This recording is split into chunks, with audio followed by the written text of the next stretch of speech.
সোনাই থানার অন্তর্গত কাজীডগর তৃতীয় খণ্ড এলাকায় মঙ্গলবার রাতেই ঘটে গেল এক চাঞ্চল্যকর চুরির ঘটনা। জাতীয় সড়কের একেবারেই পাশে অবস্থিত ঘরটির তালা ভেঙে চোরের দল ঘরে ঢুকে নিয়ে গেল লক্ষাধিক টাকার নগদ অর্থ ও মূল্যবান স্বর্ণ অলংকার। ঘটনাটি স্থানীয় বাসিন্দাদের মধ্যে প্রবল উদ্বেগের সৃষ্টি করেছে। ঘটনার সময় গৃহকর্তা বিজান সিং অল আসাম মণিপুরি স্টুডেন্ট ইউনিয়নের প্রাক্তন সভাপতি শিলচরের একটি হাসপাতালে চিকিৎসাধীন ছিলেন। পরিবারের অন্য সদস্যরাও তাকে দেখতে শিলচরে অবস্থান করছিলেন।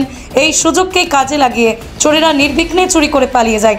রাত আনুমানিক 9টা নাগাদ বাড়িতে ফিরে পরিবারের সদস্যরা দেখতে পান মূল দরজার তালা ভাঙা, ঘরের ভিতরে সবকিছু উলটপালট, আলমারিতে রাখা সমস্ত কাপড় ছড়িয়ে ছিটিয়ে, আর নেই মূল্যবান গয়না, নগদ 2 লক্ষ টাকা বেশি অর্থ। খবর পেয়ে সোনাই থানার পাশাপাশি শিলচর সদর থানার পুলিশ ঘটনাস্থলে পৌঁছে তদন্ত শুরু করে। তবে এখনও পর্যন্ত কাউকেই গ্রেপ্তার করা যায়নি।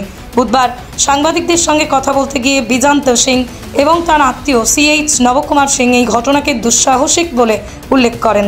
তারা স্পষ্ট ভাষায় বলেন, জাতীয় সড়কের পাশে এইভাবে চুরির ঘটনা প্রমাণ করে এলাকা সম্পূর্ণ নিরাপত্তাহীন। রাস্তায় টহলদারি নেই, পুলিশি নিরাপত্তা নেই, আর সেই সুযোগ নিচ্ছে দুষ্কৃতীরা। তারা দোষীদের দ্রুত গ্রেপ্তার, ভবিষ্যতে এই ধরনের ঘটনা যাতে না ঘটে সেই বিষয়ে প্রশাসনের দৃষ্টি আকর্ষণ করেন। এমন এক সময়ে যখন অপরাধ নিয়ন্ত্রণে কঠোর ভূমিকা নেওয়ার দাবি উঠছে, তখন জাতীয় সড়কের পাশেই পুলিশ প্রশাসনের চোখের সামনে ঘটে যাওয়া এমন চুরি প্রশ্ন তোলে, এই অঞ্চলের মানুষ কতটা নিরাপদ? প্রশ্ন একটাই, চোরেরা এতটা সাহস পেল কিভাবে? আর কতবার এমন ঘটনা ঘটলে পুলিশ প্রশাসনের ঘুম ভাঙবে?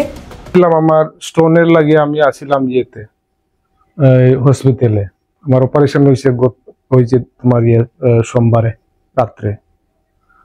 পরের দিন তারা একটু খানি উনি লই আইছে, মঙ্গলবার বিকালে রিটার্ন গেছে। আর আওয়ার সময় দেখি সন্ধ্যার সময় তারা 8টার সময় পড়ছে, সন্ধ্যা 7টার আগে দেখি ঘর তোর ভাঙ্গা সেই পুরা সর্বনাশ হইয়া, মানে শোনা নিছে তোমার 4-5 বড়ি মোটামুটি ইয়ে হইব। আর আপনার টাকা কেস 2 লাখের দ্বারে কাছে আসছিল, এটাও নিছে। এইরকম অন্য জিনিসটা কিন্তু আমি এখনো খেয়াল করতে, আমরা আবার টাচ করছি না। অন্য জিনিস কিতা নিল এটা বুঝতে পারি না। মানে 2 লাখ টাকার মতো, 2 লাখ একটু বেশি হইব। সোনার তো ভাও বলা যায় না, তো কোনটা কত ভাও না।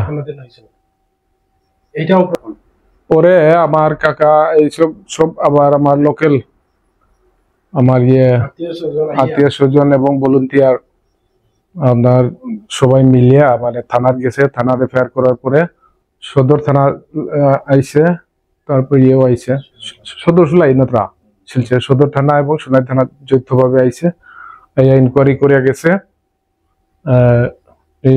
এইটাই। আর আমরা চাই মানে ঠিক আছে আমার কিছু ক্ষতি হয়েছে, কিন্তু এইরকম যাতে না হয়, মানে এটা সরকারে বা এই অ্যাডমিনিস্ট্রেশনে যাতে এটা এইগুলা মানে স্ট্রিক্ট পদক্ষেপ নেয়।